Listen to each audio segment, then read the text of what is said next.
انا عايز اعرف ايه اللي احنا وصلنا له في مصر ده. حد يشرح لي ويقول لي كده بالراحة، ايه اللي احنا بقينا فيه في مصر ده؟ اتفرج كده على الفيديو ده بتاع محمد رمضان.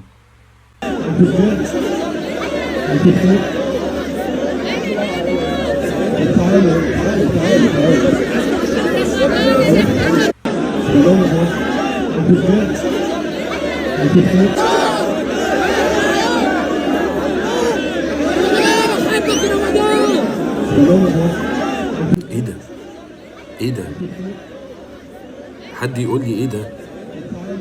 ازاي الكلام ده بقى في مصر؟ ازاي؟